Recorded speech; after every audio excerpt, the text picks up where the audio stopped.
नमस्कार। आपने ये पिक भी देख ली और आपने हमारी चैट भी देख ली।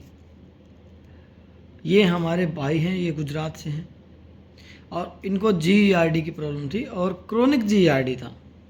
क्रोनिक जीईआरडी समझते हो? मतलब कि जीईआरडी बता देता हूँ सिंपल सी भाषा में। हमारे शरीर के अंदर वाल सिस्टम होता है कि जो चीज़ हमारे अंदर गई वो हमारी बाहर ऊपर की तरफ फिर से ना आए। तो बहुत सारी जगह पे हमारे वाल सिस्टम लगे होते हैं, जिसमें सबसे पहले हमारा वाल सिस्टम आता है, वो आता है हमारा इसोफेगस से स्टोमक के रास्ते में। स्टोमक में हमारा एसिड होता है जो हमारे खाने को जलाने का काम करता है, जिसको बोलते हैं जठराग्नि। अब हमारा जब वो वाल सिस्टम जब लूज हो जाता है तो हमारा जो एसिड के जो खाना जलाता है वो हमारा नीचे की बजाय ऊपर की तरफ मारने लग जाता है, और जो ऊपर जिसका काम रोकने का वाल का वो लूज हो रही है तो वो जैसे साइड से निकल के खाना हमारे मुंह की तरफ आएगा, या फिर एसिड पूरा ऐसा लगेगा कि कुछ चीज़ जला रही है। एसिडिटी इतनी हाइपर हो जाएगी, एसिड रिफ्लेक्स इतना हाइपर हो जाएगा। तो ऐसे ही हमारे इस भाई की वाल लूज हो गई थी और जीईआरडी हो गया था क्रोनिक रूप में।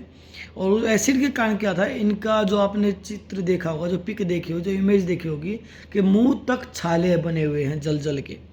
इतनी जलन थी कि इनका जो ये माउथ का जो सामने का तालू का हिस्सा है ये भी फटा हुआ है जल जल के। इनको ऐसा लगता था कि पानी पीऊँगा तो वो भी जलन के रूप में परिवर्तित हो जाएगा। खाना तो दूर की बात है, खाने से भी डर रहे थे। और ये नहीं, ये हर जीईआरडी के पेशेंट की कहानी है।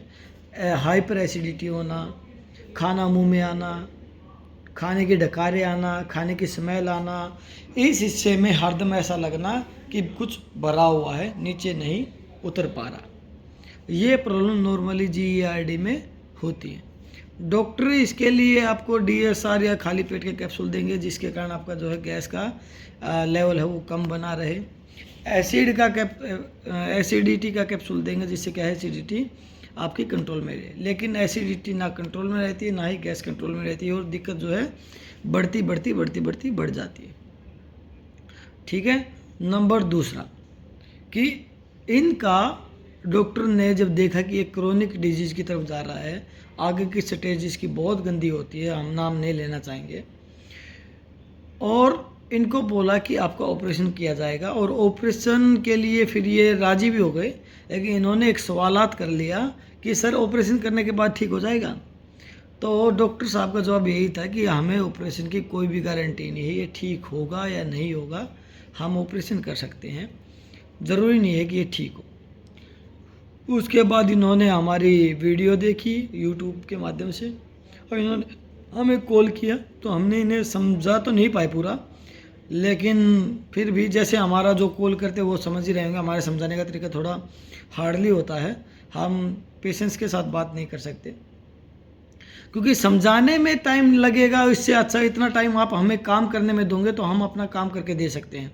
मैं बार बार आपको यही कह रहा हूँ कि यदि आप ये सोच रहे हैं कि मैं आपको होप दूं, या मैं आपको आशा दूं, या आप मेरे से हमदर्दी, मैं आपके प्रति हमदर्दी जताऊं, तो वो हमारे बस का नहीं है। ना ही आप हमारे इस चीज़ के ऊपर उम्मीद बना के रहो।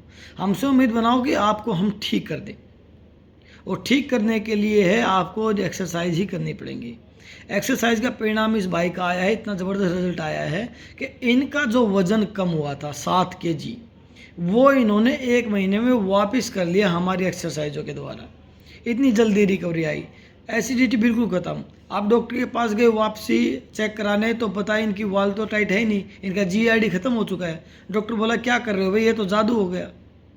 तो मेहनत इतनी कर दो, इतनी शिद्दत से कर दो, इतनी ईमानदारी से कर दो कि जो हम बोले वो आप उसके द्वारा ना इधर जाएं ना इधर जाएं।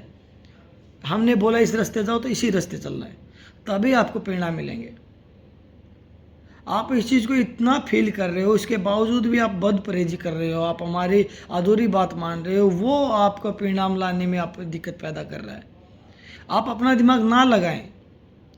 जो पेशेंट बचे हुए हैं अभी ठीक होना, उनको भी ये बता रहा हूँ, अपना दिमाग लगाने की कोशिश ना करें। जो हमने बोला उसके ऊपर डटे रहें, आपको परिणाम 100% मिलेगा। आप क्या करते हो, 3 दिन में आराम आ गया, आराम आते ये सोचते हो बस अब तो हो गया ठीक। नहीं भैया, कम से कम भी उसको 15 दिन 1 महीने तक लगातार बनाए रखो, तब जाके ठीक होते हैं। ठीक होने का मतलब है दोबारा बीमार ना होना।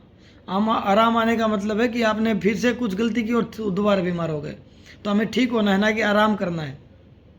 आराम आने पर फिर दोबारा बीमार हो जाओगे, ठीक होने पर दोबारा बीमार होने के चांस नहीं है। इसलिए कम टाइम में आराम आता है, लेकिन लंबा टाइम दो तो जल्दी ठीक हो जाओगे। ठीक है, जिस तरह से ये भाई ठीक हुआ है, आपको भी ऐसी परेशानी है तो बिना दिमाग लगाए, बिना किसी के बहकावे में आए आप हमसे ज्वाइन हो सकते हैं। नेगेटिव कमेंट्स, पॉजिटिव कमेंट्स, ये श्रेणी आती है। कुछ लोग नेगेटिव भी बोलते हैं, कुछ लोग पॉजिटिव भी बोलते हैं। आपको देखना है कि आपको कितना विश्वास है अपने ऊपर, हमारे ऊपर नहीं, अपने ऊपर। यदि आपने अपने ऊपर विश्वास कर लिया तो आप 100% ठीक होंगे। हमारे पास यही उम्मीद लेके हमारे पास आएँ। बातों से कोई समाधान नहीं होना। 3 महीने पहले बात की थी, फिर से 3 महीने के बाद फिर से नंबर देख लिया, फिर से बात कर ली, फिर 2 महीने बाद फिर से बात कर ली। ऐसे बात करने से कुछ नहीं होने वाला। 3 महीने का आप हमें टाइम ही दे देते, तब तक ठीक हो जाते, दोबारा बात करने की नीड ही नहीं पड़ती। मैं आशा करता हूँ आपको ये बात समझ में आती है। यदि अच्छी लगे तो शेयर जरूर करें। नमस्कार।